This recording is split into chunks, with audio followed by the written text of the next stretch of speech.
Yeah, getting in shape, that was like one of my escapes. Like as a kid, that was like the thing that I did to like make myself feel significant. I mean, initially I started working out because I wanted to be able to like kick people's asses who were talking shit to me, making me feel like shit. And legitimately I started going to the gym like once a week in 8th grade. And I go in there and just like look at, what the other guys and they were doing, I would do it. And then like, for someone like me that had a lot of like, and again, at the time, there's not an awareness of this, but like I was an angry kid. I was a sad kid. I was the type of kid who wouldn't look you in the eye when we spoke because I didn't have any confidence. But like when I started working out and started like build my body, I started to like develop confidence and develop like all these other like positive things. And, obviously taking it with me. And this is something that I've heavily prioritized. And I truly believe that like fitness, we're talking about fitness, we're talking about like, working out and the diet, like more importantly, I firmly believe that, our quality of life is in direct proportion to the quality of the food that we put in our mouth. And we know objectively that we are a byproduct of, and the way we think, our standards are a byproduct of the people we surround ourselves with. Yeah, for sure. Right. And when did you start getting onto that though? Because if you're a kid, you're angry, you're pissed, you're not looking people in the eye, you start lifting. I'm guessing that doesn't come from a place of a realization about diet and shit. Yeah. It just comes from, I want to be able to punch someone in the fucking mouth. Yeah. Walk me through that. That to me is interesting. So you and I responded to, definitely was not an angry kid. I had a very, looking back, it's very obvious that I had a wonderful and very easy childhood. Yeah. But I was physically insecure in that there were people that were bigger than me, and I could tell that they could manhandle me if they wanted to. And so I had to be very cognizant. And I think guys are far more aware of this than girls. Like in every exchange that you have, even as a fucking adult, somewhere in the back of your mind, like, this could escalate. Now it probably won't because of society and all that, but it could. Yeah. And when you're a kid, it sometimes does. Yeah. And so you went and got stronger. And I sometimes wish that had been my response. My response was to get funny. And there's no question that verbal ability is the cornerstone of my success. And so in some ways, I'm very grateful for that. But also in some ways for the male mind, that's still a fragile way to deal with things. And when I started lifting, it was partly a response to that. I would literally look at my wife and imagine her being raped. And I thought, imagine being a guy that couldn't stop that from happening. And that, because I don't enjoy working out, that was the only way for me to like push through it. And I know people think that's really fucking dark, and it is. I get it. No, I get it. But at some point you have to do something, like whatever the need is you need, right? Whatever it fucking takes. Exactly. And so I'm in the gym. I do not like it. Aesthetics was not enough to get me motivated. Longevity was not enough to get me motivated. It is today, but it was not in my 20s. So I had to put myself in this place of imagine the feeling you would have, because when it's just me, I don't know, it's not as motivating. But to imagine that someone were trying to hurt my wife and me not be able to stop it, like that was the motivation. When I was at my biggest, I used that every fucking day. I get it, man. I get it. So my childhood was anything but traditional. My mother had me when she was 16. All right. She had a lot of problems. She was a drug addict. My dad actually took off before I was even born. So like he wasn't around just because of the person and where my mother was at that time. I was taken out of her care multiple times early on, spent some time in foster care, group homes, ultimately, just got pulled from her altogether. So bouncing around like that, not having a father figure, and just, being in the situation that I was exposed to, like you develop certain traits and tendencies and patterns, and you think a certain way. And again, like that was like the majority of my childhood. What is that way? Like, what is it doing to you? And how much awareness did you have at the time? Zero. Of course, zero. I mean, so people sometimes, throughout like my, I was at the age of 20, 25, 26, that's when I started to like change my story and stop like feeling sorry for myself and thinking that because of what happened. I used to think that because of all the things that I was exposed to, whether it was my childhood, I was arrested 17 times prior to my 18th birthday. That's crazy. I mean, I was arrested another half dozen or so times after my 18th birthday, but like I used to think that those factors, and I mean, that would prevent me from ever being something that was important or significant or being someone that actually fucking mattered. So, I changed that story around 25, 26. But again, like, you know, when you're a kid and you're coming up, like just looking back on it, like there wasn't an awareness, like understanding that I didn't have what I saw some friends of mine having. I didn't have like the dinner at the table with the family. It was always very awkward for me if I was in a situation like that because I didn't really know quite how to act. And again, like that might sound very silly to somebody, but at the time it was a real thing. And I always felt out of place in situations like that. And, you know, I know what it feels like, Tom, to be in a position where, you know, you're being made fun of all the time because you're wearing the same clothes, same dirty clothes. And I also know what it feels like to have to steal dirty clothes out of the lost and found in school just so I had something new to wear. And again, like in my mind at the time, I thought that by getting in shape, going in the gym, that could, at least I'd have that. At least I could look physically better, I suppose, and maybe start getting respect, or, you know, maybe have people look at me differently and not look down on me, which again, I felt was the case. I think in a lot of ways it may have been the case, but I definitely don't think it was as profound as, I mean, when that's all you're thinking about, I mean, that's what your reality is going to be. And again, like at the time, I knew that, I was an angry kid. And again, when I started to get older into my teens and high school, like now I kind of had like an outlet where I could go out and I could show my ass and I could do really stupid shit and get in trouble, get arrested, and gain significance. I could get. Was there something cool about being the kid that wasn't afraid? 1,000%. I mean, it's not fucking cool. It's actually the stupidest thing now. I don't know, man. So here's the interesting thing that I find in your story. Because you and I are polar opposites of how we responded to adversity growing up, it is really interesting to, there's no question you got yourself into trouble, but there's also no question that the reason that you kept doing that is it works. And there is something cool about somebody that's like, fuck it. Like, I forget who said it, but they were saying, what's the point of having fuck you money if you never say fuck you? And it's like, what's the point of being strong if you never stand up for yourself? And I 1,000%, this is not me saying the way that you did it makes sense. It was smart. It was really fucking stupid. And I know you've said that, of course, a million times. But at the same time, I get how not showing fear to the very thing that everybody else is terrified of would actually get you a certain level of social cachet. And it did. Like, I'm not going to sit here and dispute that. Like, it definitely did. But again, that's short-term shit, and that's attention that doesn't really matter. That's significance that doesn't matter. How the fuck did you get out of that? Thank you for asking that. So again, 17 times I was arrested before my 18th birthday. Eventually, the state of Massachusetts got tired of my shit. I was a very familiar face. It's always the same, you know, like clerks and police prosecutors you're seeing all the time. Ultimately, they came to the realization, the very accurate realization, that I wasn't learning. I mean, I was arrested for, again, it started off with like super minor, you know, underage drinking, trespassing, possession of marijuana before they decriminalized it in Massachusetts, like fighting, like a battery with a dangerous weapon. So it started to kind of like, I was going to say, battery with a dangerous weapon. We're starting to elevate from underage drinking here. So it started to escalate a bit, and eventually, like, they just, again, they drew a line in the sand, and they basically gave me an ultimatum, and they said that I could either go to jail for 7 months or join the military. And I opted to join the military, obviously. I mean, that in a sense was one of the best decisions I've ever made. And what year was this, though? 2001 is when I graduated high school. Is this before September 11th? I was in boot camp during September 11th. Man, because would you have made the same decision if it was after 9/11 and you knew this is essentially imminent deployment? Yes. Really? Yeah, that didn't. I'd have been fucking conflicted. I was actually in boot camp when it happened. Again, I wasn't like a normal kid. I didn't think, like, I was oddly, I mean, I wasn't pumped up about what just happened in the state of our country, but I was pumped up to be in the game. How hardcore are you lifting at this point?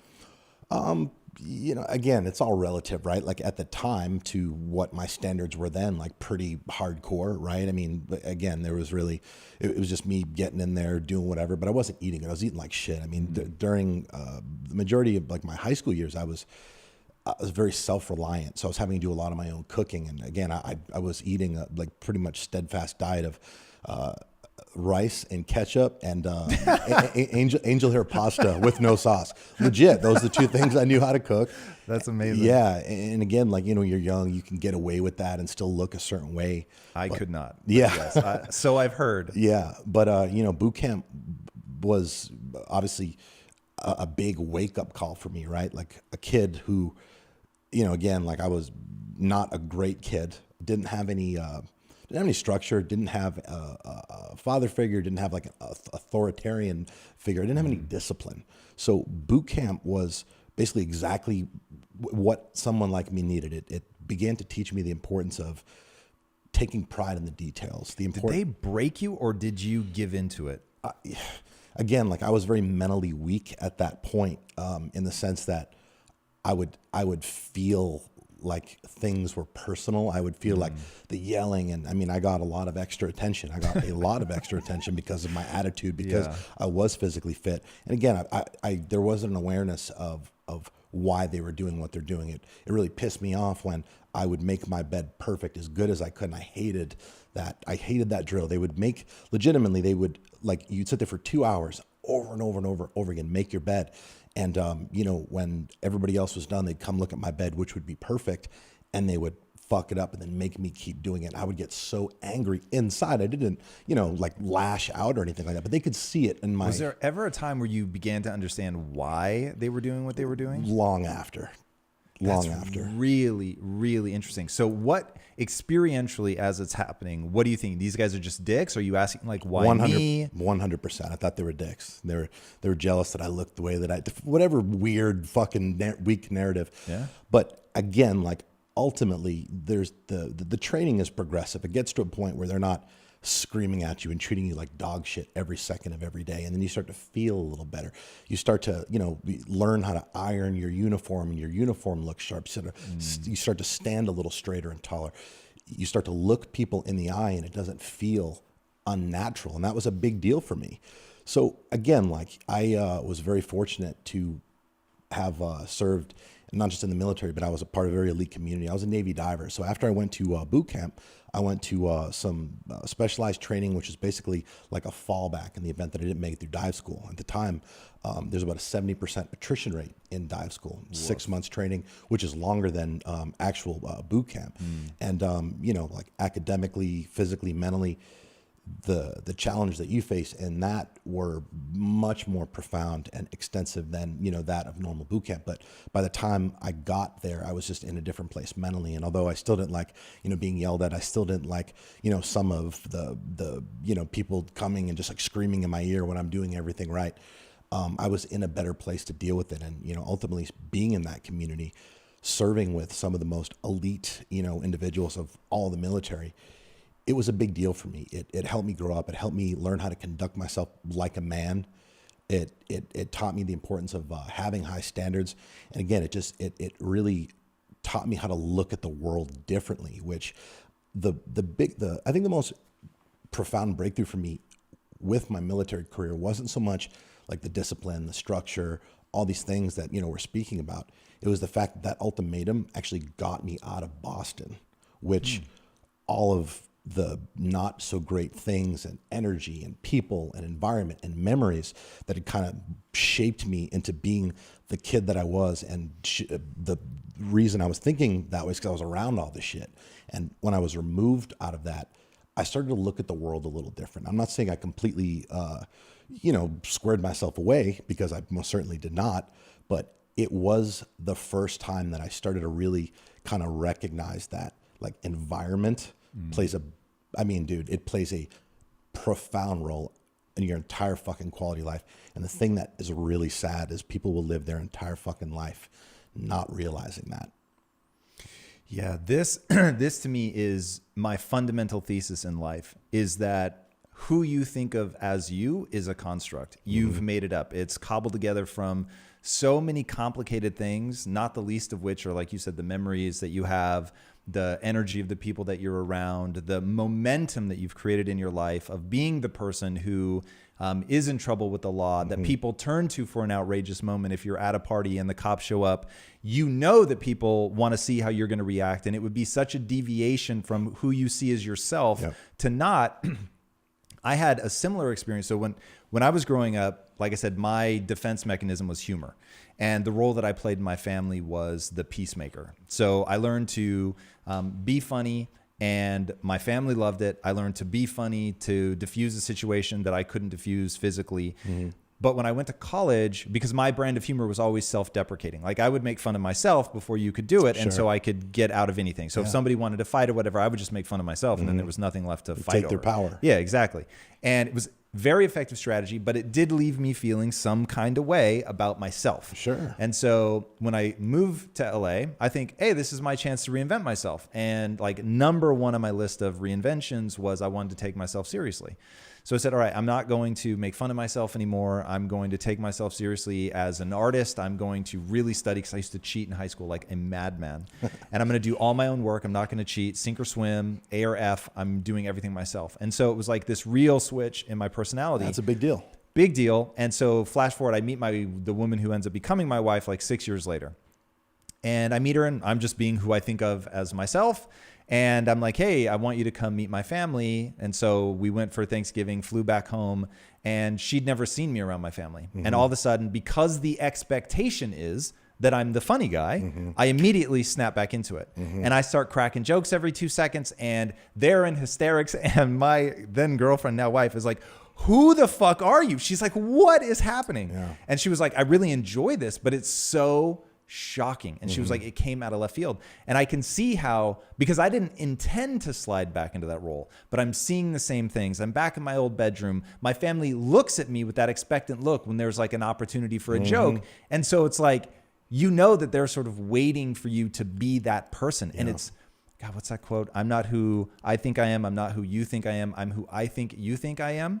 And you get that. That's a real part of who you think of as yourself, is what are people reflecting back to you? Yeah. Whether you are aware of it or not, whether you like it or not, the people around you, they dictate your mindset, and they essentially raise or lower your standards. 1,000%. And you are not in control of that.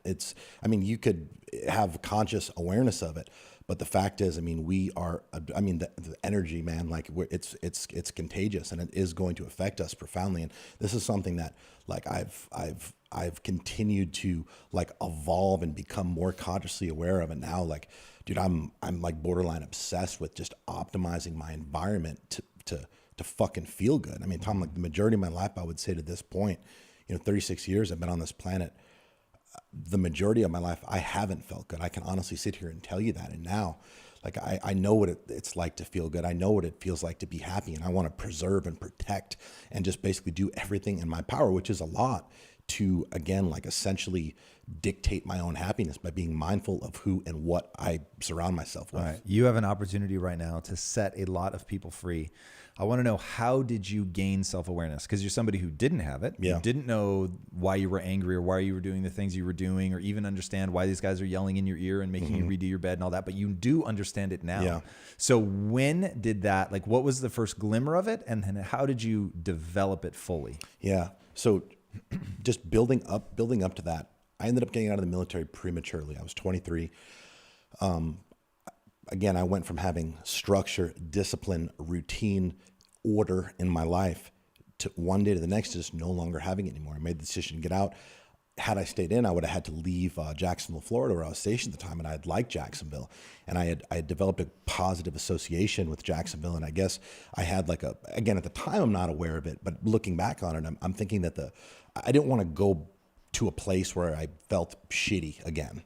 So I stayed in Jacksonville, got out of the military, ended up working in a strip club, despised that and working. I mean, look, most young guys would like thrive at the opportunity to work in a strip club.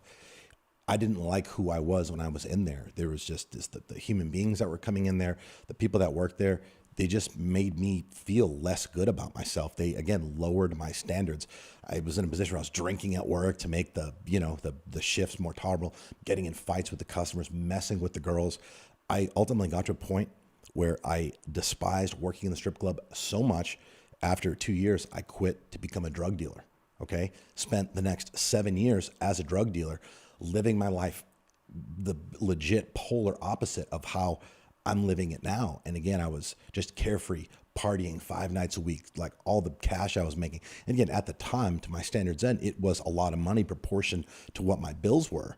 But again, like I took that, what I call the first job mentality where, we're 15, we get $100 paycheck. We know that we have like that $100 between the Friday you get paid, the next Friday to spend. And again, all the money that I come in, I'm spending it just as quick. And, eventually it got to a point, man, where I started like getting older. I started, seeing some of my other drug dealer friends at the time, getting in trouble, getting sent to prison. And I started to really recognize what ultimately was in my future. And do you remember though that, because here's what I want to get to. So you and I Yeah. have both worked with a lot of ex-convicts. yeah, And one of the things you start to realize is, okay, your frame of reference is completely fucked up. Mm-hmm. You're not seeing the world the way that I see it. Mm-hmm. The world's the same for both of us, but we're not seeing it the same, which means we're moving differently. Yeah. We're making different choices. My choices are leading me to generate wealth in my life, to create stability, functioning relationships, and yours is not. Yep. So you begin to go, okay, how do I make them aware of that? Because until they can self-assess, until they can begin to process, this makes sense, this doesn't, this feels good, even if it's just that. In fact, that's probably where we should focus. This doesn't feel good. I don't like the way this person makes me feel, or I want to feel this way, or whatever. But if they don't recognize that mechanism, they're stuck. So what I'm hoping you can articulate is like, what were those first, like I saw my friend, he was dealing drugs and he was just a dick to the person he was selling to. And I thought, that's a reflection of me. Like, how did that process begin to happen? Yeah. So the thing that made me want to like just get out and start going a different path is I started to feel that if I didn't, I would go back to being looked upon, being looked down upon as that kid that I was growing up. And that really freaked me the fuck out. I wasn't afraid to go to prison. I wasn't afraid of getting locked up. I was afraid of being looked down upon and going back to being this like insignificant, just human that really nobody gave a shit about.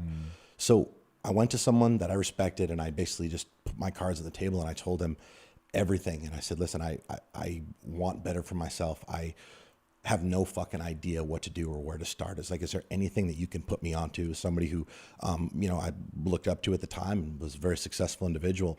And he put me on to 2 things. He said that I needed to start reading everything I could get my hands on related to becoming a better human being. Smart. And then I needed to start surrounding myself with people who were better than me. So the answer to your question is personal development, right? And I talk about this all the time now, like we hear it all the time and people are watching this and people are reading these books or listening to podcasts or doing all these things, but I don't think they fully recognize why they're doing it. And it's very important that you do. The purpose of personal development is not necessarily to learn this thing about like this fact from this person who's doing this certain way. It's to learn how to think different. And that is a continuous process. It's an ongoing like evolution. So like the way that I was able to, start recognize these things, and there's still things that I'm recognizing about myself or about my past because personal development is what took me from, being a drug dealer to, being been featured in Forbes half a dozen times, grew an 8-figure company with legitimately a team of convicted felons, ex-convicts, and former drug addicts. Like personal development is essentially, it's like the water that nourishes the seed and allows it to grow and allows it to prosper. And we have to stay consistent with it and understand why we're doing it. Not because we're looking for the pump up, not because we're looking for the short-term fix or like that short-term answer. And that's the thing, like a lot of people watch shit like this, they listen to shit like this, they read these books, and then they fucking do nothing with it. It's legitimately like masturbating and then like not getting the payoff. The payoff is on the other end of the executions. Like you got to do shit. You got to do shit. You got to like take chances. And like, when you learn to think differently, you're essentially like understanding that like you're never going to feel ready, or you're never going to be like feel good enough, feel smart enough, but you have the confidence to know that, you're going to step up to the edge of the cliff without a parachute. You're going to be afraid, but it's okay because you're going to step off and that you're going to figure shit out on the way down. Yeah, I think there's two things that really fuck people up. Number one is they're coming up to the edge of the cliff and they don't believe they can figure it out on the way down. And so their whole life is about stay away from the edge of the cliff. Yep. And I think, so I call that the only belief that matters. The only belief that matters is that I don't need you to believe that you're exceptional, right? You're hopelessly average. Like that, maybe the great realization of my life is that I'm hopelessly average, but I can improve. Yeah. And once I allowed myself to believe that I could get better as a function simply of being a human, not that there was something special about me, not that I was better than anybody else, because that's a really terrifyingly fragile place to be. It's like valuing yourself for being smart. It's like you're going to encounter somebody that's so much better than you that you're just going to be like completely fucking shut down. Yep. And so I thought, okay, I'm hopelessly average. Got it. Now, if the most average person ever has the ability to grow and get better, and I'm the most average person ever, then I have the ability to grow and get better. Cool. So now I have the only belief that matters, because now I'm going to put energy into improvement. The other thing is people don't want shit. Like, this is the big frustration of my life. And the one thing that, and this really, really bothers me to like a deep and fundamental level. And if I were to take, what is it, sodium pentothal, the truth serum, if I were to take that, the thing that you would see is really lurking around in my soul is I secretly want to crack the code for being able to want it for other people. Yeah. Like to find some way to like get them to want for their own success the way that I want for their success. Because once you want it and you believe your energies will be rewarded, then you fucking take the steps. You do the things you need to do. But if you believe you can get better but don't want it, or you want it but don't believe you can get better, like either one is sort of this, you're going to shut down at some point. And it's interesting to me. Do you remember like what the first part of your personal development, whether it was the first book or just the first idea that really resonated with you? Yeah, I do. The thing that ultimately changed my life almost on the spot and essentially laid the foundation for, my future at the time was, back then, this was like around 2009, 2010, I started with the personal development. And back then, again, there wasn't as many resources. Social media wasn't what it is now. There wasn't shows like this. There wasn't all the podcasts. So there was YouTube and there was books. And as a drug dealer, I had a tremendous amount of free time on my hands, as you can imagine. Started reading a lot of books, watched every minute of content that Tony Robbins had on YouTube. And part of his thesis, back then to this day is, if you want to be successful, look at someone who's doing it, whatever, model what they're doing. Another thing that he talks about is how when he was at some very low points of his life and, couldn't, figure out how he was going to pay his bills, whatever, he went and he helped someone else who needed help more than him. So, I'm like, okay, Tony Robbins, you're saying that if I want to be successful, model someone who's successful. Okay, I'm going to model you. And you're also saying that giving back and contribution and philanthropy is the key forward. Whatever. Found an outlet, an opportunity at some local church to serve the homeless. And again, I go into this not because I really care about helping the homeless, not because I really care about giving back. And again, this is a very strange thing because I've been homeless at multiple points of my life. So one would think that that would resonate with me. It didn't. I went there for one reason and one reason only, because this guy on this YouTube video said that this was going to help me change my life. And Tom, he wasn't wrong, because within the first 10 minutes of me being at that church, I'd felt something that I'd never experienced in, the 27 years that I'd been alive to that point. I was overwhelmed with just deep feelings of gratitude, pride, perspective, and purpose. And right there, I realized that I needed to figure out some way to where I could experience those feelings all of the fucking time, because I was hooked. Yeah, it's super weird.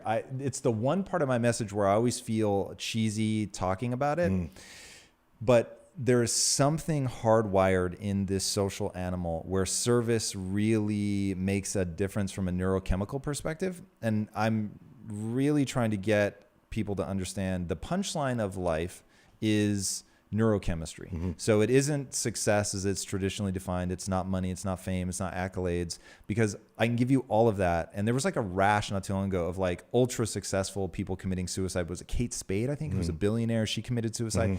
There was like this whole rash, and it was like, you can give people all the money in the world, the famous Jim Carrey quote, I hope everybody gets as rich and famous as they want to be so they can realize it's not the answer. But it's like, okay, well then define what is the question. And the question is, what makes life worth living? And the answer is, how do you feel about yourself when you're by yourself? Now, the way that that's constructed is super fucking complicated and has a lot to do with what do you value? What are intrinsic drivers? Because I think there are universal drivers that are hardwired into the human animal. And one of them is purpose. One of them is service. It's having meaning in your life and knowing why you're doing what you're doing.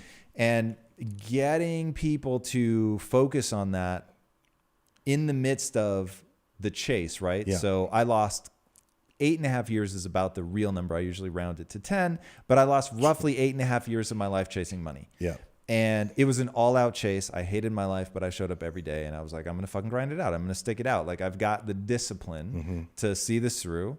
And finally, it just was so horrendous. Like you, when you were, I don't know if you were bouncing, but when you were working at the strip club and you're like, I fucking hate this so much, I'd rather be a drug dealer. You know, it's like, what were you doing, by the way? I was doing a combination of bouncing, bar backing, cleaning the vomit off the floor in the bathroom. Nice. You name it, I did it. But I did it with purpose. I did it better than anybody else around me. I mean, that was something that I kind of took with me from the military. And regardless of what I was doing, whether I liked it or not, I wanted to be the best because I wanted to stand out. I didn't want to be looked down upon like I was. That's actually really interesting. I always tell people, so that we're living in a weird time where people think interning for free is bad and that you're somehow being taken advantage of. And what I really want people to understand is, going back to your point about modeling, find the person who's living your ideal life and go and tell them that you work for them for free. But when you're there, fucking nothing is beneath you. Do everything like it was your Mona Lisa. Like, go fucking crazy to do things to the level of artistry. So even if you're cleaning vomit off the floor, and I remember one time back at Quest, because I'm a huge believer that you have to lead by example. So you can never ask somebody to do something you wouldn't do yourself. And one day the toilet overflowed and there was actual shit on the floor. And you could tell the janitor was like, oh, fuck, man, I don't know if I want to do this. And I said, no, let me do it.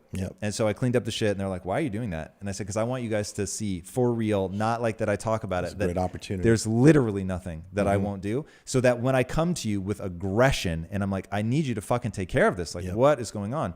That, you know, I'll take the worst job and make it fun. I will pick up shit when it is on the floor. Like, whatever it takes. Yeah. But that is not going back to what you were saying is about like giving back and contribution and like that, you know, universal like driving factor of like feeling good.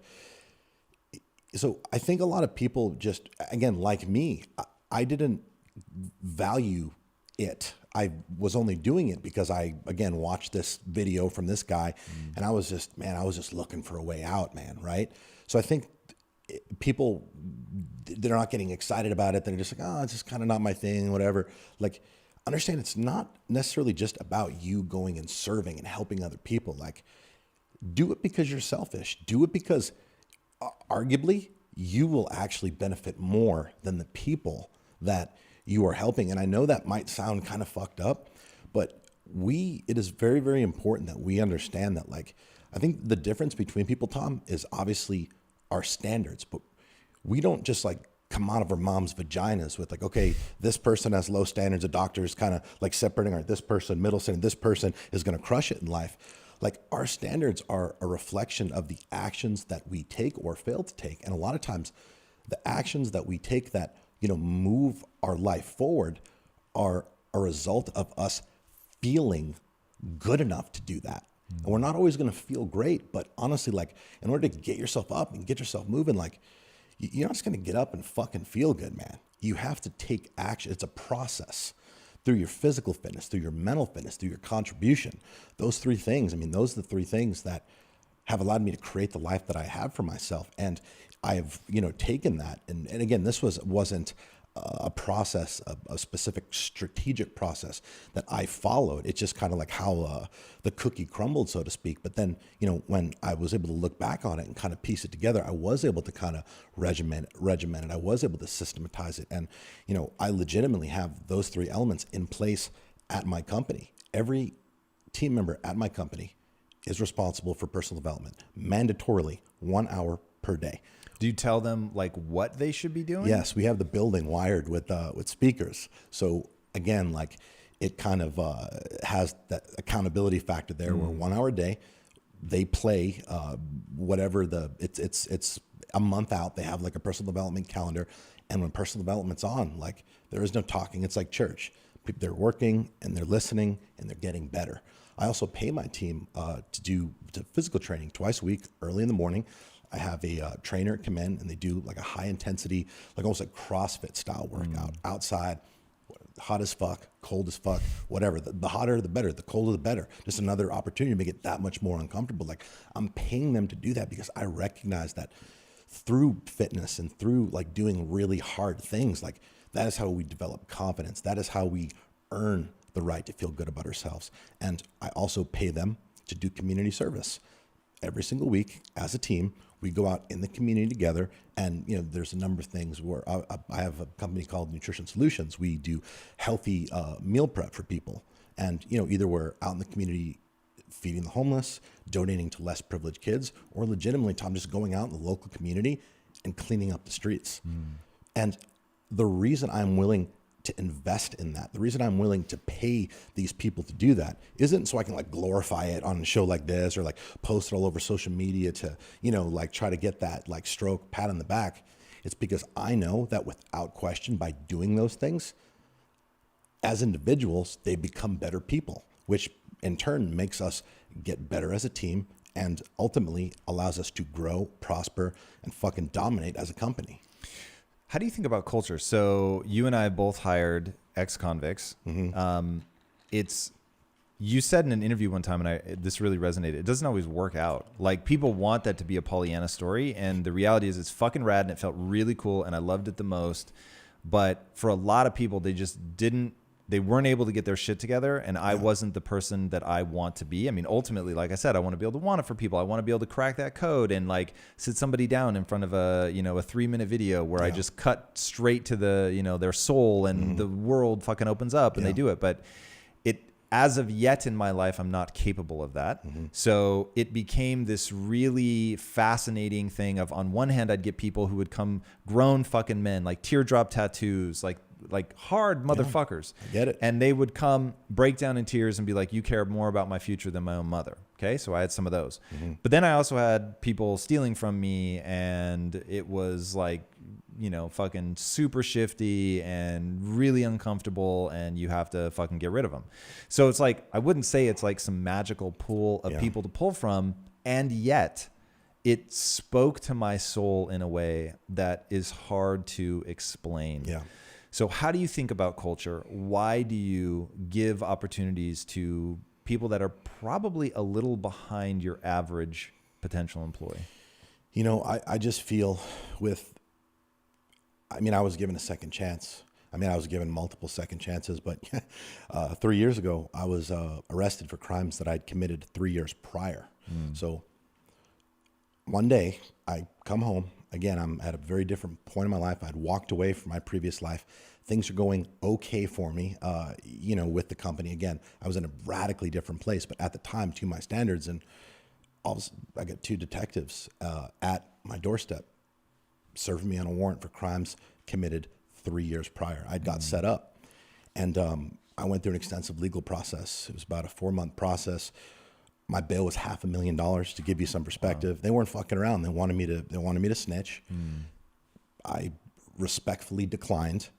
I just couldn't imagine destroying somebody else's life because I wasn't willing to be held accountable for decisions that I made. I legitimately had just got myself to the point where I was like, okay, you know what? I'd rather sit in a prison cell for however many years and actually maintain my dignity than be free and know that I was too much of a bitch to take responsibility for my actions. So they don't like when you don't cooperate. The story about how the legal stuff shakes down, we will get to, but that is so fucking interesting. I need to stop you for a second. Yeah, of course. So the building the identity of somebody who would rather deal with their own consequences than be a bitch and rat somebody out. How do you get to that point? So you start doing Tony Robbins, you start building a sense of self, you start, I know Tony talks a lot about identity drives behavior, so I'm guessing identity is something that's on your radar. How do you put your identity together? How do you think of yourself now? Like, are there words that you use, like "don't be a bitch" All the time. Yeah, like give me some of Daily. those, no matter how So offensive some people may find them. Yeah, I mean, listen, like we all communicate differently, right? We all, whatever it takes. And that's what you said at the beginning of this conversation. And like at the time, I mean, look, I had made a lot of progress personally, professionally, mentally, financially, and I just realized that, you know what, like I did what I did for a lot of fucking years. And this is this is the consequence. And I, was in a position where my bail was $500,000 and they were trying to make an example out of me, right? I was selling steroids. Again, I'm not trying to minimize what I did, but I mean, like, there are legitimately like rapists and people who molest children that get lesser bail than that. But I was able to, bail out. Obviously, I didn't have $500,000. You pay 10% of that, you get out. That money's gone. That's everything I had. And they wanted legitimately the offer was 24 months in prison. And I fought it, man. I mean, I went all in, and I just legitimately thought that. But how do you get an identity that lets you do that? That's so fucking Because I looked crazy. at it as like being a fucking coward. I looked at it as. So what are some of the rules that you live by now, like today? I'm assuming it was the same thing that led you to that. So don't be a coward. What else? You have to take responsibility over everything, the good, the bad, everything. I mean, whether it's something you've created or something that just affects you in any way, shape, or form. Taking responsibility is like the ultimate superpower, and that's what it was. I felt that I needed to take and I had essentially taken responsibility over, my future back then by, again, like making the conscious decision to draw a line in the sand and start creating a different life for myself. Did you say that? Like, today's the new day. I'm now crossing some sort of metaphorical threshold. Yeah, I knew what was happening. I knew that it was like I mean, look, I remember when I started my company, when I was allowed or at a point where I was capable of paying myself $500 a week. I felt like the fucking man at that point, because that was the first time I'd ever made that much money in a official, legitimate, legal capacity. From something you created. Yeah, it felt fucking good. Now, I also realized that I had a shit ton of work to do. I mean, I was dealing with all of the stress and the chaos and like it crushes your soul when you're starting a business and you're trying to figure it out. But again, like I felt at least I was doing something that I could be proud of, even if I wasn't making a lot of money, even if I was failing, which I did a considerable amount of failing the first several years. But again, like I just kept pushing and I just kept fighting. And taking responsibility was, again, the thing that basically allowed me to have the courage to step away from my former life, which that's a tough thing to do, man. Most people don't do that on their own terms. They do that because they end up getting in trouble. I mean, of course, I ended up getting in trouble, but I had already walked away 3 years prior. Right. So, like, taking responsibility. I mean, core value of my company is extreme ownership, which is basically like taking responsibility on steroids.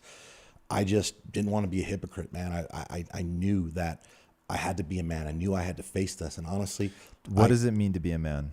Define that for me. To be a man, I mean, it doesn't matter what gender you are. Just to be someone who operates with integrity, honor, and always does the right fucking thing, even when it doesn't feel good. Yeah, I love that.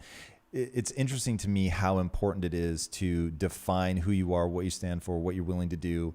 But not a lot of people get tested. So what I love about your story is that you got tested. Like, that shit is real. To not take the deal means that you're going to face a much more exaggerated penalty. Yeah. Because they're like, well, fuck you. You made us do all of this. Now we have to, like, the time, the money, the manpower. Exactly. Yeah. So, like, you really put your money where your mouth is. And not only that, Tom, I didn't deny what they said I was going to do. That is fucking unheard of. Like, the charges against me, I didn't deny it. And again, against my attorney's advice, because you don't do that. Right. But I honestly, I had felt so different when I had walked away from being a drug dealer. Like, I felt good about no longer having to, like, look over my shoulder or have that, like, near paralyzing anxiety of, like, when are they going to come knocking on my door? When is the bottom going to fall out of this fucking thing? When am I going to be sent to prison?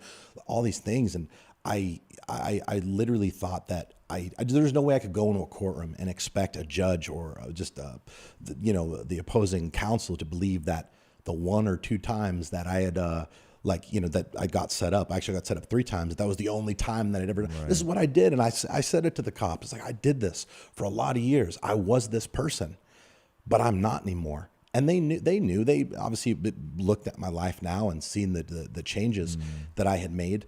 But again, like they're there. It's a game. I mean, that's what the legal system is in this capacity. And nobody. It was my actions that brought me into that situation, and that process, man. It took a lot. It took a lot out of my man. It took a lot of years off my life. It took all the money I had and then some. But I had to fight, man. I had about maybe 10 or 11 employees at the time, and when you're that small of an organization, it's a lot more intimate, right? Like you have a lot more personal relationships. You know about these people. You know about their families. You know about the responsibilities they have. And although I knew I'd be okay if I got sent to prison, and I kind of, if I get sent to prison, this will be part of my story, and I'll come out and right. I knew I had to fight. I couldn't make this deal. I couldn't just lay down, because had I done that, I'd be letting my team down. I'd be putting them in a position where they'd be out of work. They wouldn't be able to, have income to support their family and take care of their responsibilities. So that was kind of, my driving force to keep fighting. And, it was about a 4-month process. And in a just shocking turn of events, I go in the day to be sentenced. The judge had reviewed my mitigation. I had 100 people that showed up to the courtroom to support me. It's a big deal, man. It's a big fucking deal. Just thinking about it right now makes me a little emotional. Like I was there walking in, not knowing if I'd be walking out on my own free will. And the judge asked to address me in the courtroom. And she basically said that she had reviewed my mitigation. She had read the character testimonies. She was familiar with who I was and the work that I'd done in the community. And she told me at my sentencing that I should be proud of myself for what have been doing in the world. And she told me that the purpose of prison is rehabilitation, and that she couldn't responsibly send me to prison because she felt that I had already done that on my own. So I got a second chance that day. I was let off with probation, which was like being sent to Disney World on an all expenses paid trip compared to what the outcome could have been. And from that day forward, man, that is when I decided that I needed to pay it forward to the universe for this opportunity, this gift that I was given that most people would never get. And I needed to do everything in my power to get the very most out of every single second of every single day. And part of that would be the responsibility that I chose to take on to help people that come from situations that look like mine, that come from situations that were worse than mine. Because I figured it out, man. And statistically speaking, the overwhelming majority of people do not. I figured it out, and I wanted to basically do my part. And I from that point, dedicated my life to helping other people basically bridge the gap between where they are and where they want to be. And that's not just with people who, have been in prison, done time, come from, broken homes, been abused. It's just, it's anybody. But my work with people who've been in jail and addicts and people who walked, the road that I did, I knew that I could utilize my company, that platform that I had already, and I could immediately begin to basically practice what it is I was preaching and help people in an intimate capacity. And it was something that was like, okay, from this point forward, we're going to have this. It was kind of something that organically happened. I started attracting these people. And then from there, it was something that I realized, wow, you know what? Like we got something here. And, the beginning of this, like part of the conversation, you mentioned that you saw an interview where I said, it doesn't always work out. If I were to sit here and say, oh, it doesn't always work out, I mean, that would be an extremely exaggerated statement. The fact is, it doesn't work out a hell of a lot more times than it does. But the times that it does, Tom, that feeling, that sense of accomplishment, knowing that you have directly contributed to basically helping someone become a better human being, given someone an opportunity they never would have been able to get on their own because their record and all this, and giving them the ability to learn how to just become a better human being and provide a better life for themselves and their family. There is nothing, no feeling that comes close to that. And I'll tell you, like, for every 10 people, 3 of them work out. I don't look at it as, oh, well, you know, I 7 losses. I look at it like I'm batting 300. That's a big fucking difference, man. Yeah. If you're batting 300, that's good enough for the Hall of Fame. And we go with that. Yeah. No, I totally get that. Talk me through your interview process. How do you interview? What are you looking for? Because that's obviously you're pulling from a high risk population. So what's that process? Yeah. So obviously once this became like a little more public information, and I had a couple different news media outlets that had me on to talk about this. So we obviously were opened up a little more, and we had a little more activity as far as people applying. So we had to tighten up and regiment the recruiting process. But whether it's, you know, someone who is coming to us that has a record, that was a former addict, that used to be homeless, whatever, or just someone who's just coming that, you know, was just lived a normal life. Like, we're looking, the only 2 things that you really need to work at Nutrition Solutions is you need to have a good attitude and you need to be willing to work hard. As it pertains to convicts and people who have done time, convicted felons and such, the only thing we're looking for in that aspect is, have they taken responsibility?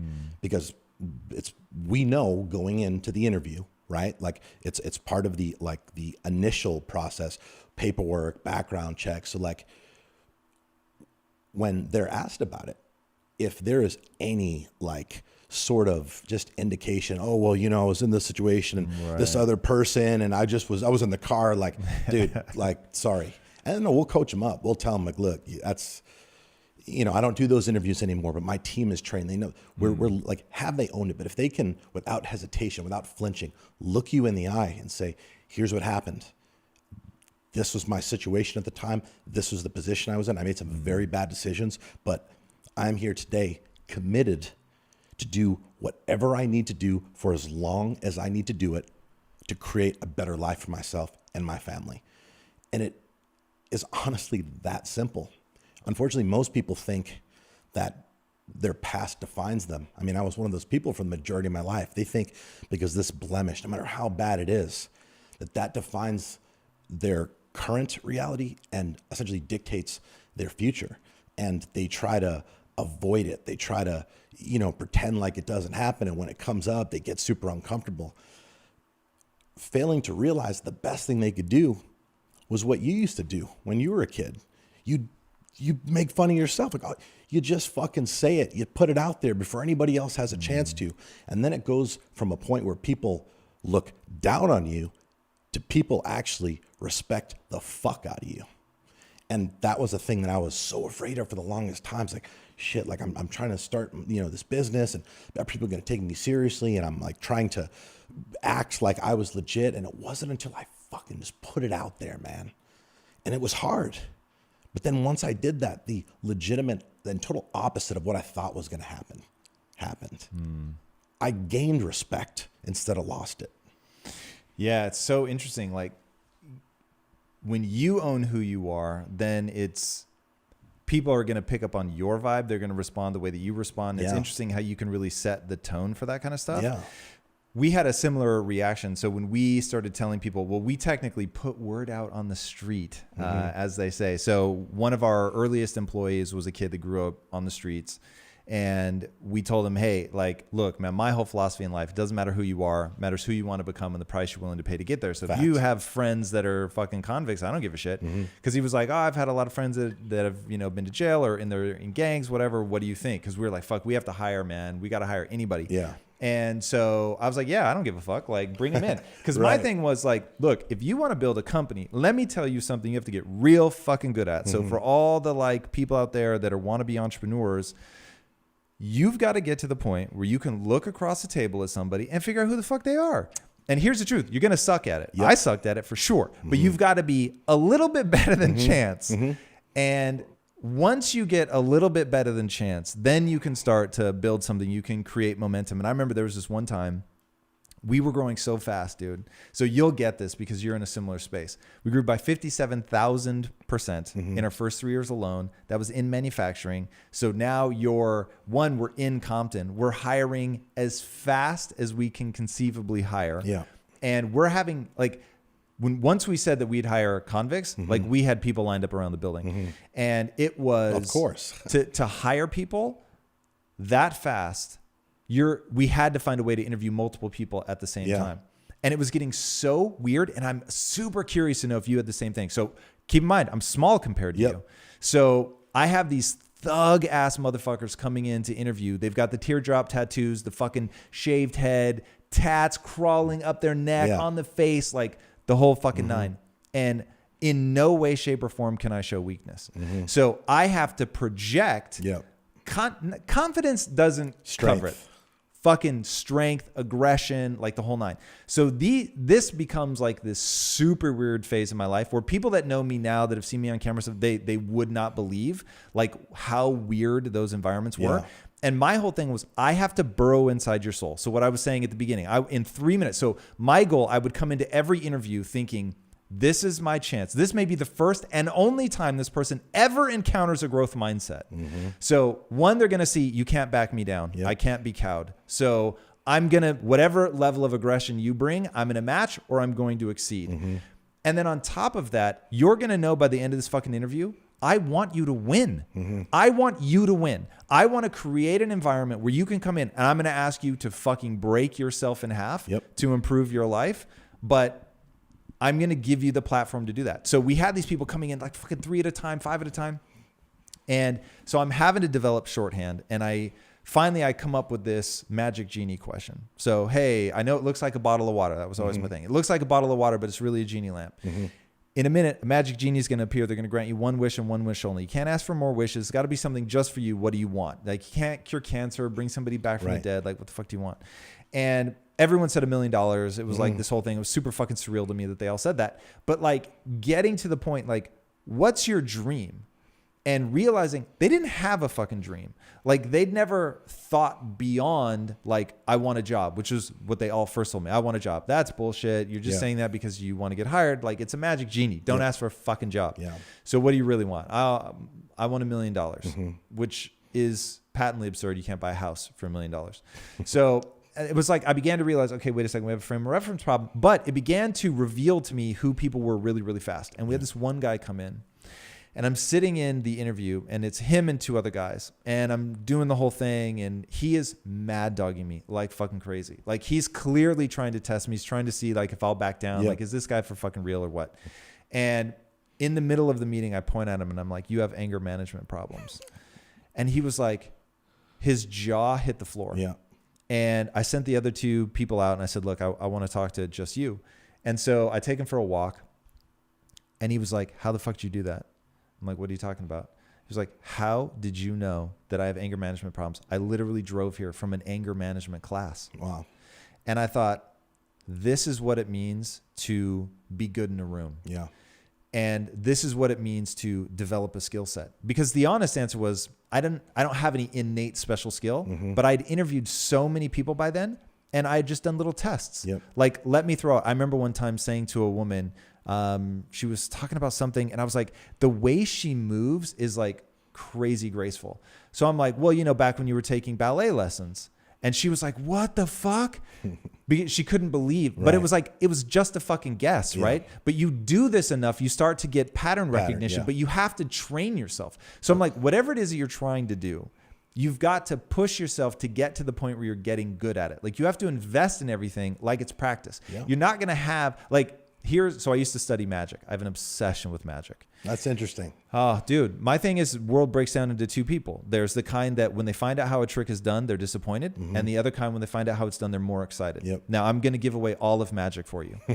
What makes something magical is the person has worked so impossibly hard and long and thought so far in advance that you simply would rather believe that they can bend the laws of physics than that they would work that far in advance, planning things a year or 18 months or work on a trick for 5-10 years before they can pull it off. And you think, well, there's no way that somebody would work on something for 10 years or go to the, like the manufacturer of this basketball to get a card put inside when the basketball is being made. No, that's what they really did. Yeah. And it's like people just, it's not possible. So to get good at something, to me, is like magic. You've just worked so long and so hard at it and fallen on your face so many times. And the number of things that I was like, oh, remember the time that you took ballet? And the person's like, what the fuck are you talking about?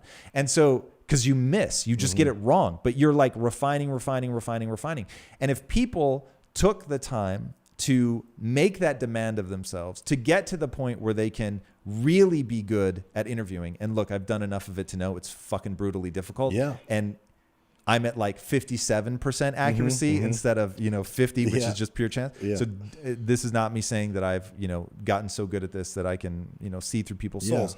But it's like you begin to get one up on the house, which is failure, right? Yeah. When you think of the house always wins, you just fail. Like that's the default position when you're trying to start a company. And so doing all this just inhuman amount of practice to get to the point where it looks like magic because you've worked so long at it that people simply refuse to believe that it's just an unending amount of hard work. Yeah. I mean, man, such is life. Like whatever you do, you got to do it bad before you do it good, and I think a lot of people there's so many incorrect, I guess, associations with certain things like, like if you're tired or like when you don't feel like it or it's cold or it's too hot and it's like, oh, that means we don't. It's like, no, like I think when it's all said and done, Tom, like without question, there's going to be far more many days that we didn't feel like doing something, that we didn't feel like going and putting forth that effort to get better at whatever that thing is that we're trying to improve on. There's going to be more days that we don't feel like doing that than days that we do. And I think the difference between winners and losers at the end of the day is winners just get up and go do it anyway. They do what they need to do because they understand that the happiness that all of us seek as human beings doesn't come with the material goal. It doesn't come with that $1 million that you rub the genie lamp. It comes with the progress. And progress is a direct positive consequence of work, sacrifice, and consistency. And that is legitimately it. And we're not talking about like, bundles of money and like, huge companies. I mean, maybe some of us are, but some people, they just kind of drift throughout life. The average American will have 12 jobs by the time they retire. And they go from job to job to job because they get to a point where they feel as if they hate their job. 87% of Americans report not having passion towards their job.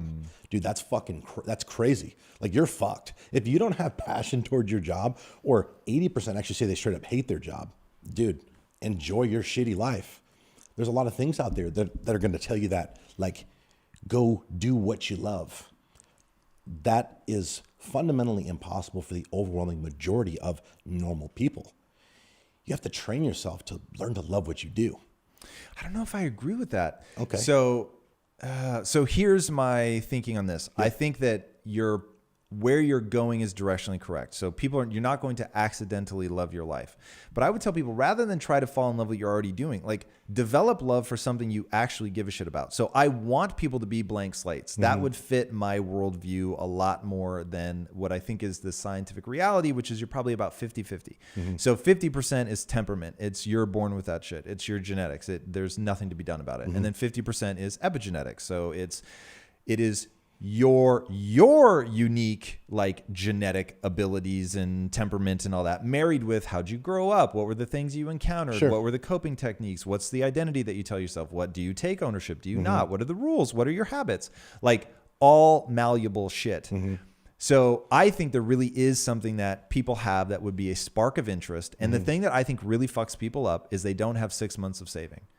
And if you don't have 6 months of savings, you're stuck in Maslow's hierarchy of needs. You're going to keep the job even though you fucking hate it, because when you look at leaving, the level of panic that consumes you at the thought of like, what the fuck would I actually do? Like, too would overwhelming. It is so big and terrifying. You don't know which way to bounce.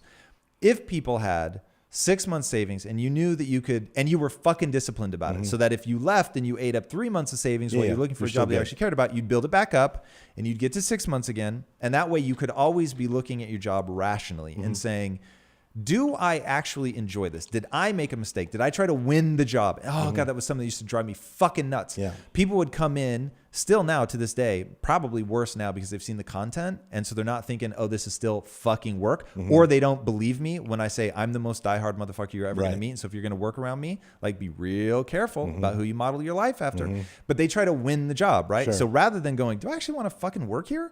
They're just trying to get picked. And because they don't have 6 months salary and because they were trying to get picked and because they have like this, they don't have a rule in their own life that all of this needs to add up to neurochemistry. They just end up in these weird fucking positions. But they could, if they had the 6 months salary and they realized that a job is 50% of your waking hours and they made the demands of themselves that they're going to find something that is based on a real spark of interest. And that's where maybe we disagree. Is I think there are some things you're not going to be able to fall in love with. And so I am admittedly like, if my wife were horribly burned, I would find a way to still fall in love with that. Yeah. So, but at the same time, my advice to people is you're going to craft a passion, base it on something you actually give a shit about. So yeah, you could do that. I think a lot of people end up in a situation where they don't have the savings because even if they are making, let's say, a surplus of money comparatively speaking to their bills, they hate their job. They take that energy with them outside that other 50%, and they're going to spend money on things that temporarily, give them that like serotonin hit, temporarily make them feel good, give them that short-term gratification. When you're not genuinely passionate about something, it's going to make it very, very difficult to go above and beyond. It's going to make it very difficult to get up early, to fucking hammer it out late, to like work weekends, work holidays, to essentially do the things that you need to do to separate yourself from the pack and bring value to your organization and essentially be financially compensated. When I say that passion can be developed, I mean, I don't know that this is like an opinion. I mean, I lived it. For the first 5 years, I fucking hated my company. I hated everybody that worked there. It was everybody else's fault. I didn't like what I was doing. I didn't come up privileged, Tom. So I wasn't like a foodie with a like high-end palate, right? I have no culinary background. So in my mind, again, I was a different person then. My mind worked a lot differently. I'm selling food. I couldn't get passionate about that. It wasn't until this was after, a lot changed after my sentencing and I was given a second chance. And I say a lot changed, but it was my mindset that changed, which is just a million things kind of organically evolved due to that. It wasn't until I started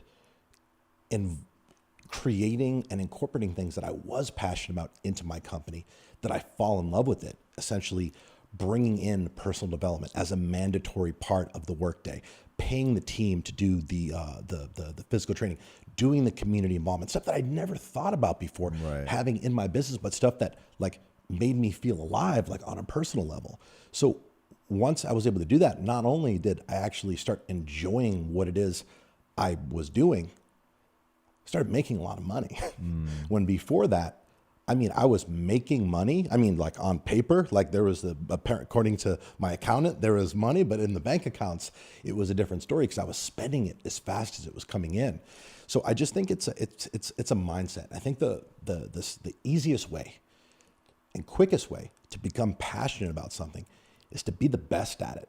Reframe, your mindset about what you're doing and just look for a way. I talked about this on my podcast the other day where I was giving some examples about, how anybody can just learn to be passionate about what they do. And let's say you're a mechanic, right? You're turning wrenches all day, whatever. And, your people come in and you're looking for opportunities to upsell them on shit that they don't even really need and they don't really understand, and just making what is for most people a very stressful situation like that much worse. And you don't give a fuck. You're in there just trying to fuck people out of their money, essentially.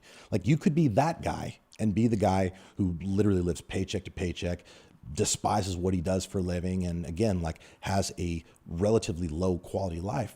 Or you could be the guy who looks at every experience, every customer experience as an opportunity to make like what would ordinarily be considered a very stressful situation for most people a little less stressful by being honest, by being fair, by helping them through the process, recommending, like, I mean, if they don't need something, like, or if there's a service that they could do on their own, do it cheaper, turn them on to that. Even if you lose that little bit of income, like you and I know that that comes back in other ways in abundance, but it's a way to just look at what you're doing instead of just the fact that you're in the turning wrenches. Like, no, like you're in there to help people solve a real problem. You're in there to help people get the means of transportation that, you know, allows them to commute to work, to produce income, to take their kids to soccer practice, take their family out to dinner. Like, it's just a different mindset. And when you go into it with that service mentality, the entire game changes, man. And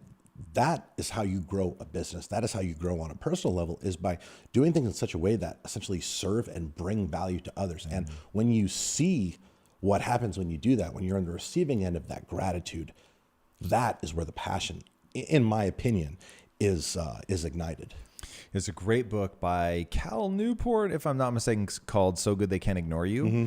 And he talks about how passion is developed, and that passion, a key component of passion is mastery. And that was a big epiphany for me. And when I read that book, I was like, you're so fucking right. I do think it has to be built around something that's real for you. Mm-hmm. And I think that it's telling that for you to create the passion in your business, you started bringing in things that you cared about. Mm-hmm. And that's the one thing that I'll sort of caution people against, is rather than try to fight upstream and create it based on something like, if you fucking hate your job, you need to, one, take total ownership. You have to look at that. Is it just you with a piss poor attitude? Yeah.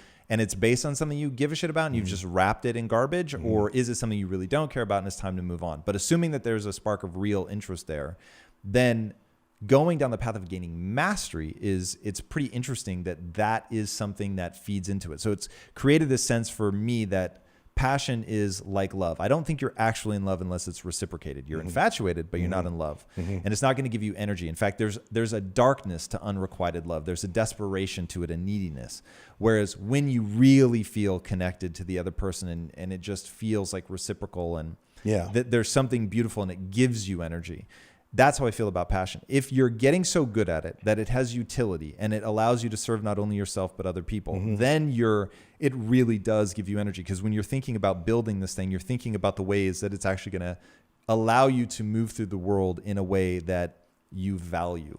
Yeah. And I think that going back to universal values, I think one of the universal values is it's something that was hard to obtain. It's unique to you and it allows you to help other people. I think there's just that magical trifecta. Yeah, I agree. Really powerful. I was never passionate about like cleaning puke off the floor in the strip club, but I was passionate about like being the best at what I did. I knew I had to do it. So if I was going to do it, I was going to be the best at it. I was going to clean that floor in such a way where after I was done, somebody would feel comfortable eating a prime rib directly off of it. And that's clean. Well, that type of like attention to detail, when you take pride in like those undesirable tasks, like that cultivates like just habits and just good, solid, like regimented discipline that, I mean, again, if you can't take pride in the small things, if you can't like just excel and dominate with the small tasks, it's pretty unreasonable to think that you're going to be able to do anything on a higher level,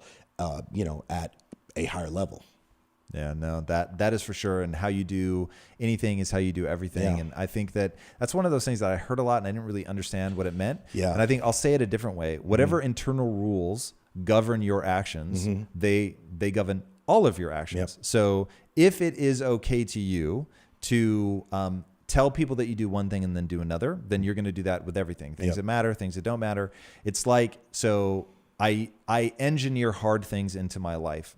And part of what makes that so sustainable for me is I love the feeling when in a public forum, I get to say, I did that thing. And even though nobody's there to check me, I get the neurochemical reward because I know I actually did it. Yeah. So even though nobody's looking, I'm not doing it for the feedback from other people. That would be totally empty if I knew I was bullshitting.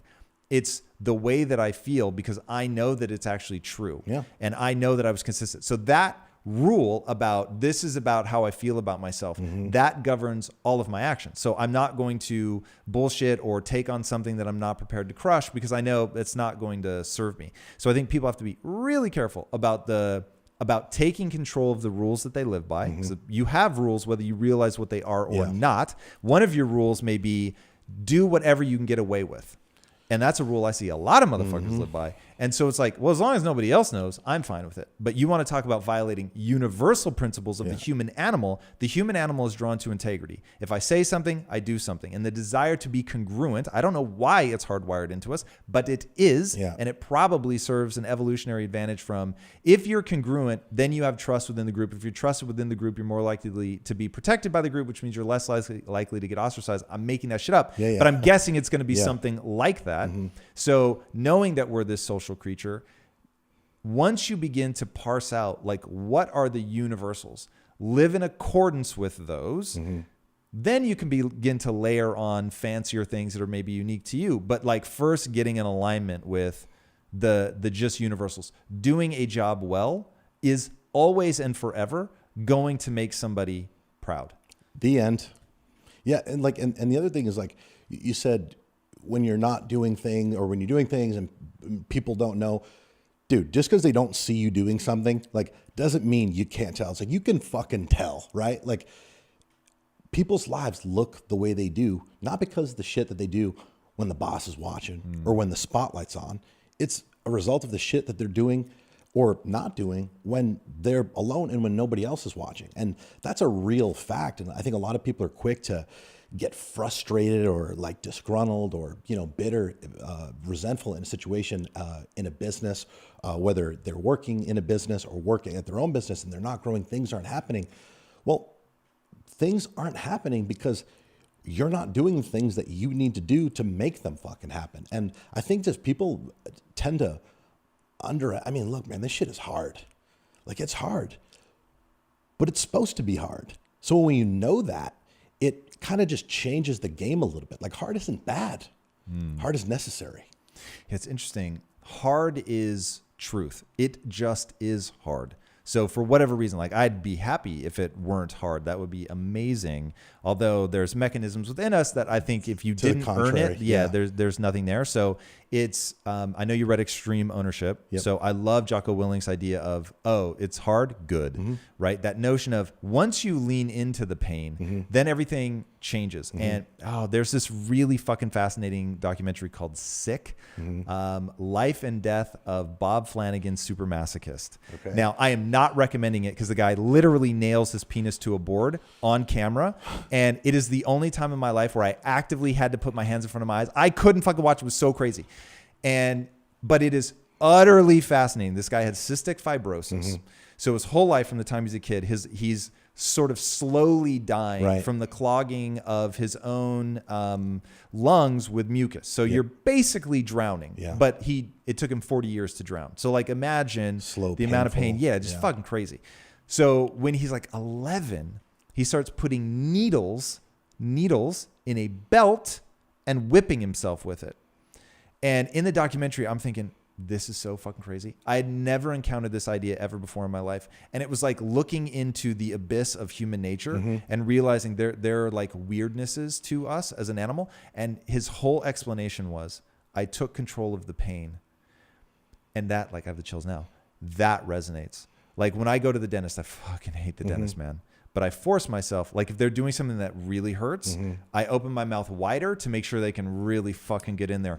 And once I switch my mind to, I'm not trying to avoid the pain, I'm asking myself one fucking simple question. How much can I bear?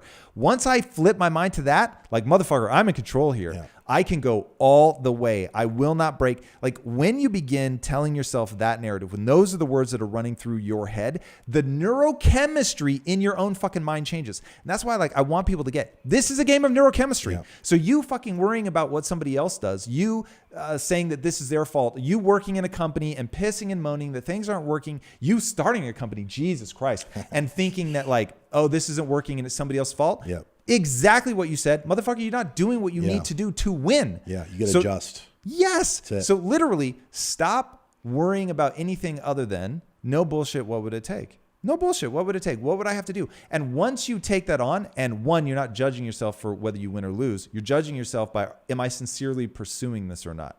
Because look, there's so much you can't control. Like as much as I only ever ask myself, what can I do to make a change? How much of this can I own and all that? And it actually drives me fucking crazy when people hear that. And then they think I'm saying I can control people or the world. I know that I can't, but I can always control myself. And in doing different things, I can at least change the odds of getting a different outcome. And so staying in that like driver's position to me is what it's all about. And so looking at binary, this is my goal. Either what I did got me my goal or it didn't, and then just own it. So, I mean, so much what you just said, that was amazing. Like, I understand why that guy did what he was doing. It's the you know, you said he what did he do? He nailed his penis. That part I still don't understand, but he whipped himself with a belt with needles in it. Okay, he whipped him, and then ultimately he nailed his penis to a board or something. So it's literally the same mental concept as for why people do like Ironman triathlons, why people do these just crazy just tasks of mental and physical strength. It's because they understand and recognize what is on the other end of that. For someone like that, he probably, you know, due to his condition or his health or lack thereof, he couldn't do some of those things. So he took advantage and leveraged that opportunity to really discover what the human spirit was capable of. And the thing is, the more discomfort we actively seek out, the more voluntary situations we put ourselves in that hurt, that don't fucking feel good, it makes the problems that we encounter in business and life infinitely more tolerable. And instead of defaulting to, oh, well, it's this or person's fault or that, or every fucking excuse that we can possibly, we realize that like, this is fucking part of it. This is the game. I'm not doing things good enough. So I need to fucking step up, stop being a bitch, and do the things I need to do to fucking fix whatever problems that I have essentially created. And that's the fucking difference, man. The people that are going to make the excuses and blame other circumstances, the president, the economy, this, you know, this other but whatever, like those are the people that haven't voluntarily put themselves in enough situations where they basically inflicted pain on themselves via very hard workouts, cold showers, like all these little opportunities that we all have readily available to ourselves every single day that basically does things to our mind that don't necessarily make it to whereas we don't have less problems, but it puts us in a better position to take action when we do experience the problems. And we recognize that those problems aren't like, you know, bad things. They're opportunities. Yeah, it's interesting. There's something about hard things. I'm super intrigued to understand, like, one, it prepares you. Yep. So cold exposure actually makes your body marshal a response. It increases your immune system response. You can actually change some white adipose tissue into brown fat so that you're more thermogenic. You can actually create more heat. Okay, cool. So there's the physiological inflammation, response. right? We got that. Yeah, it's all real. Yep. But there's also something about self-worth that is tied to doing hard things specifically. Like when you do difficult things, I think it changes the way that you feel about yourself, which is really interesting. And it falls into, I think, even the same realm. Jordan Peterson talks a lot about like clean your room. Yeah. And I think there's something similar about that. There's getting yourself organized, being disciplined, doing hard things. So I had Wim Hof on the show, and he's like the master of cold exposure. For people who don't know, if you guys haven't seen that episode, by the way, go watch it. Impact Theory, Wim Hof.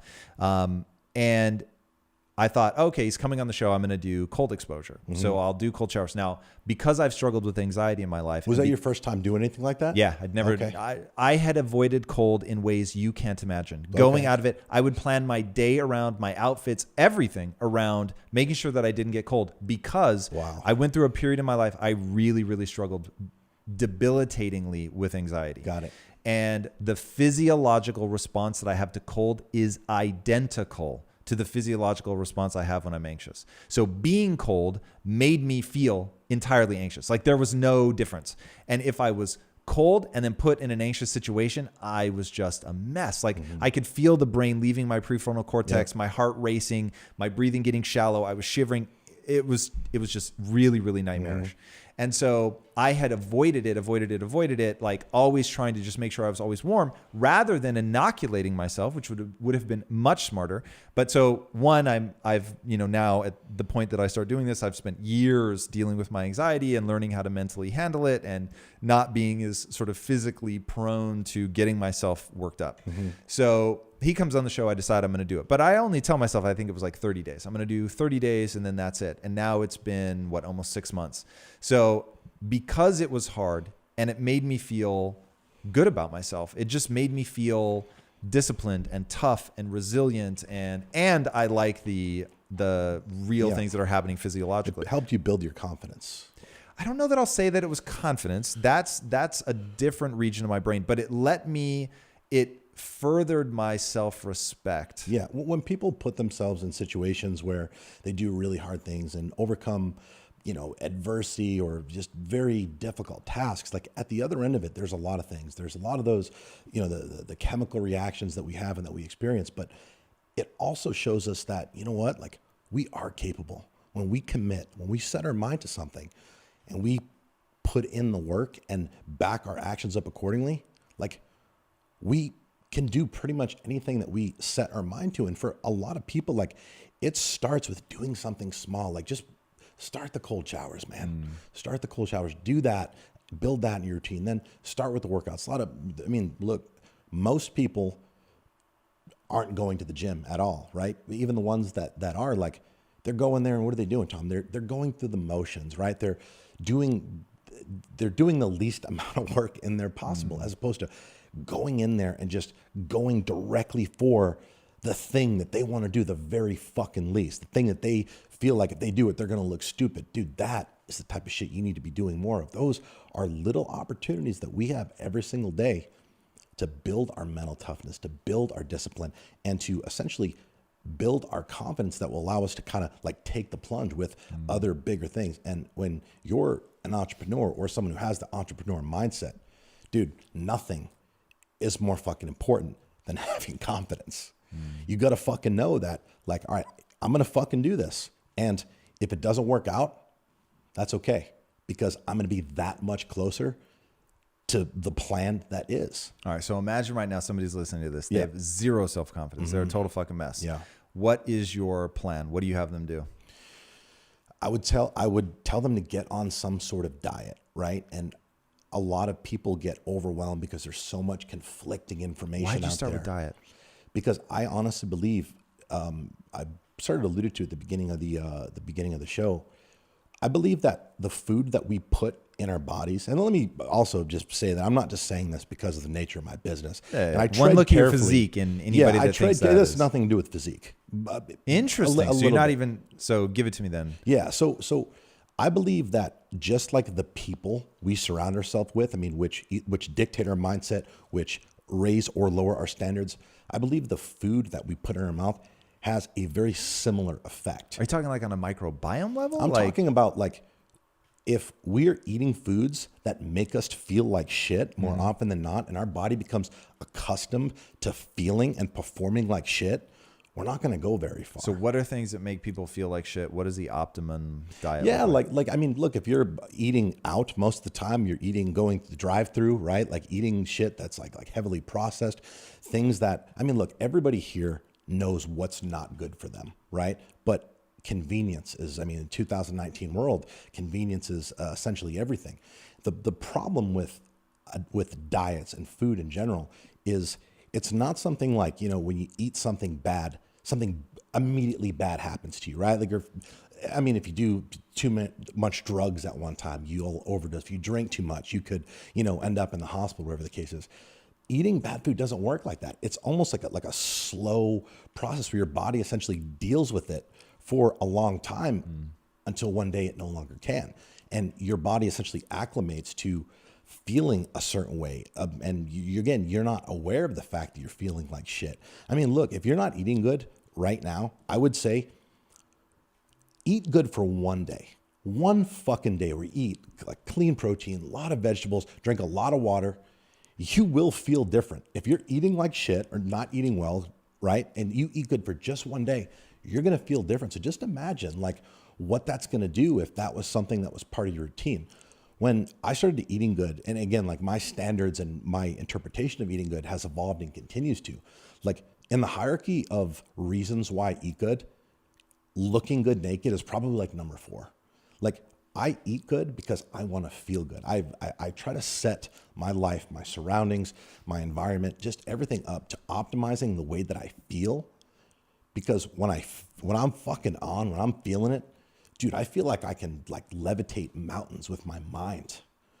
But when I'm not, when I'm around like bad energy or have like just situations going on, dude, like I resort back to feeling like how I did like when I was a fucking shithead, when I was a punk, when I was running out getting in street fights all the time, angry and resentful. So like I'm aware now of how good the body is designed to feel. And I'm also aware that most people live their entire fucking lives not fully understanding it. So if you want to get to a point where, you know, you're able to perform your best and feel your best, dude, you got to put shit in your body that's consistent with that.